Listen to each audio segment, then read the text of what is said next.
Si je soustrais la force centrifuge de la force centripète, alors le céréal aspirateur de yaourt doit être né avant 2013. Bonjour les amis. Vous devez peut-être vous dire, est-ce que quelqu'un a piraté la chaîne du fan club Kaelou, ou vous vous trompez? Petite présentation, vous pouvez m'appeler Seigneur le Gato ou Al Chaton. Je suis un des modérateurs de la chaîne du fan club et on m'a donné comme mission, entre parenthèses, d'effectuer mes théories sur la chaîne du fan club pour avoir accès à une plus grande communauté et pour que vous puissiez quand même être un peu plus pour répondre à mes questions. Et si vous avez bien sûr des questions, mais bon, toutes ces formalités-là, j'ai dit à la fin de la vidéo parce que j'ai envie de passer au gros du sujet. La théorie d'aujourd'hui portera sur l'épisode et si on joue à être psychorétapé. Petit rappel rapide de l'épisode. Monsieur Chat fait passer des tests à Moignon, Monsieur Chat étant quasi sûr que Moignon est atteint d'une dyspraxie et d'une psychose maniaco-dépressive, même si on découvre à la fin de l'épisode que c'est complètement faux. En tout cas que Moignon, visiblement sur les tests, mentait en faisant semblant d'être vraiment très idiot pour ne pas ranger sa chambre. Mais aujourd'hui, posons-nous réellement la question. Est-ce que Moignon pourrait être effectivement dyspraxique et ou atteint d'une psychose maniaco-dépressive? Vous allez me dire, t'es super idiot, tu viens de dire juste avant que c'est pas le cas, que Moignon n'a pas ces maladies-là. Effectivement. Mais je souhaite rentrer plus en profondeur dans le sujet et ne pas juste se baser sur l'épisode. Se baser réellement sur l'entièreté de la série, des pensées, des idées, etc. Tout d'abord, je mets les lunettes d'intelligent que je n'ai pas et je vais vous réciter ce qu'est la psychose maniaco-dépressive. Les troubles bipolaires, anciennement appelés psychose maniaco-dépressive, sont caractérisés par des variations de l'humeur disproportionnelles dans leur durée et dans leur intensité. La gaieté devient euphorie exagérée, la tristesse s'exprime par une dépression profonde. Les troubles du comportement qui accompagnent ces phases désorganisent profondément la vie de la personne touchée et dégradent ses relations familiales et professionnelles. Les troubles bipolaires sont une maladie qui peut être grave et nécessite un traitement de longue durée.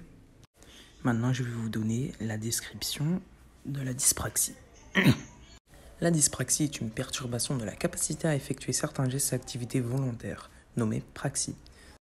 Ce trouble des apprentissages résulte d'un dysfonctionnement de la zone cérébrale qui commande la motricité.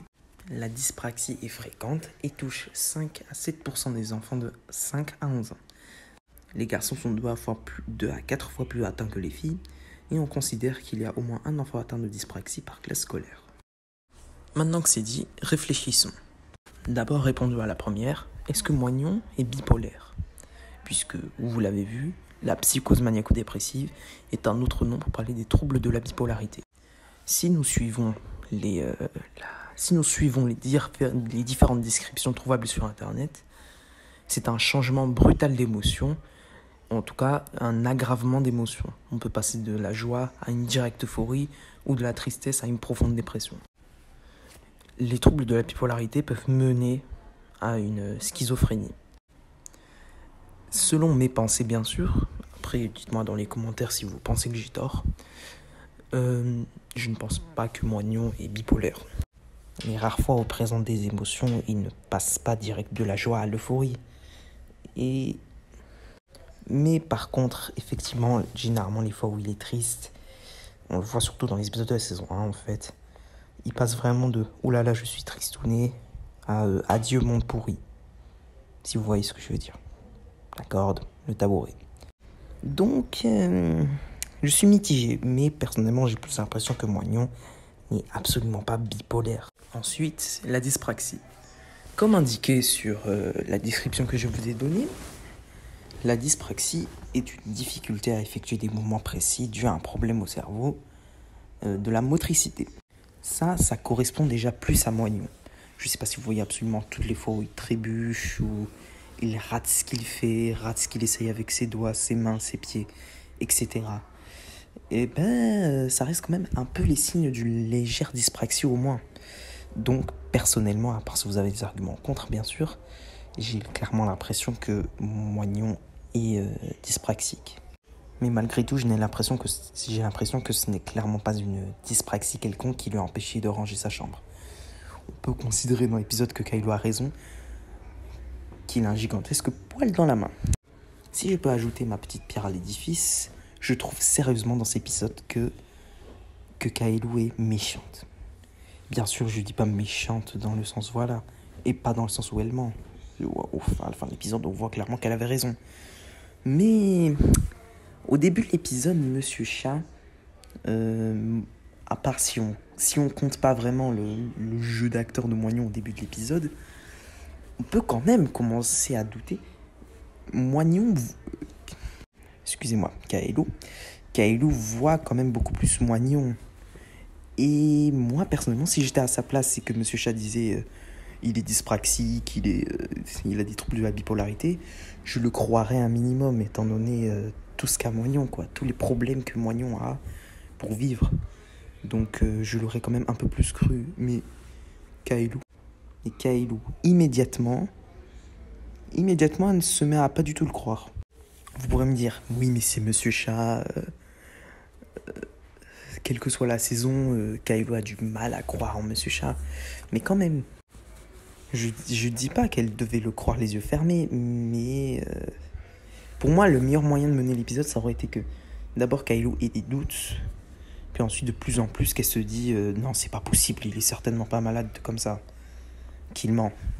Et là, ça aurait quand même mieux mené l'épisode, plutôt que genre dès le début de l'épisode, t'as un gigantesque menteur.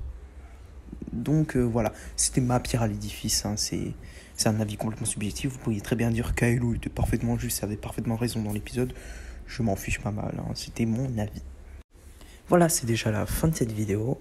Elle est courte parce que c'est ma première théorie sur cette chaîne. Je voulais poster un truc quand même assez vite après ma modération. Et puis je voulais pas m'embêter à faire des vidéos de 30 minutes, patati patata. Donc je vous ai fait une théorie courte. Bien sûr, là, cette théorie est encore en éclosion, si je peux dire, dans le sens où vous devez vraiment répondre. Vous devez vraiment essayer au moins de réfléchir sur ces deux questions. Est-ce que Moignon pourrait être dyspraxique? Et est-ce que Moignon pourrait avoir des troubles de la bipolarité?